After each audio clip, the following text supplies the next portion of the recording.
এই ফ্যাসিবাদী শাসক নতুন করে ফিরে আসার কোনো সম্ভাবনা নাই। তাদের কবর রচিত হয়েছে, তাদের নৌকা আজকে বঙ্গোপসাগরে ডুবে গেছে।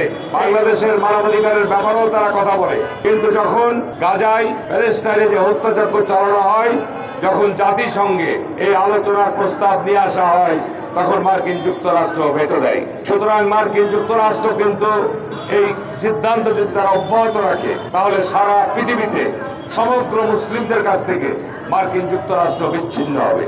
মার্কিন যুক্তরাষ্ট্র সারা মুসলমানদের কাছে শত্রুতে পরিণত হবে। আমরা শুধু আজকের এই গাজাবাসীর এই নির্মমতার বিরুদ্ধে আমরা রুখে দাঁড়ানোর জন্যে আমাদের বাংলাদেশের সকল ধর্মপ্রাণ মানুষকে আমরা আহ্বান জানাবো, তাদের পাশে আমরা যেন দাঁড়াই।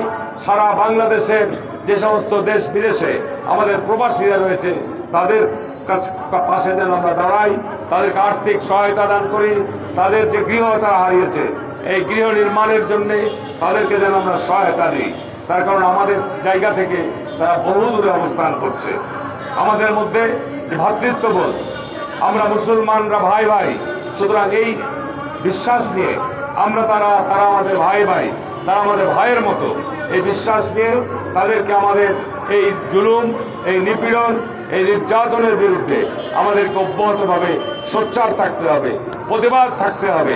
আমি মনে করি এই সোচ্চার এবং প্রতিবাদের মধ্য দিয়ে মধ্যপ্রাচ্যে আমাদের মুসলমানদের মধ্যে যে অনৈক্য রয়েছে, এই ইসরায়েলের পাশেই আজকে শক্তিশালী রাষ্ট্র রয়েছে তুরস্ক, শক্তিশালী রাষ্ট্র রয়েছে মিশর, শক্তিশালী রাষ্ট্র সৌদি আরব, শক্তিশালী রাষ্ট্র ইরাক।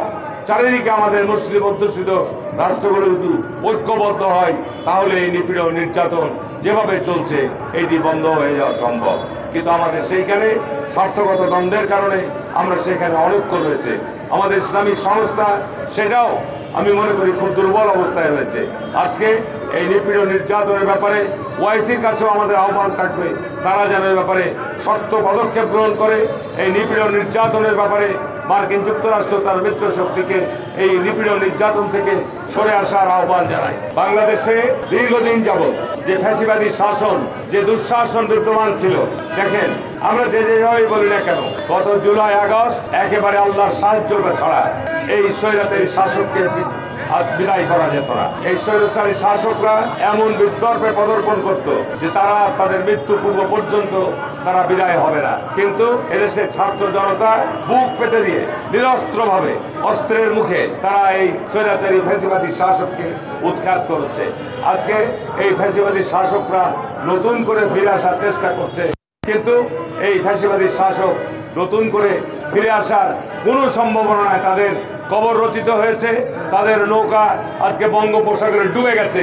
এই নৌকা আর কোনোদিন জেগে উঠবে না বাংলাদেশের মাটিতে। এই বাংলাদেশের এই অস্থিতিশীল পরিবেশ, এই অস্থিতিশীল পরিবেশ থেকে বাংলাদেশকে দ্রুততম স্থিতিশীল জায়গায় নিয়ে আসার জন্য অন্তর্বর্তীকালীন সরকারকে অনুরোধ জানাবো যে যত দ্রুত সম্ভব বিতর্ক জন্ম দিয়েন না।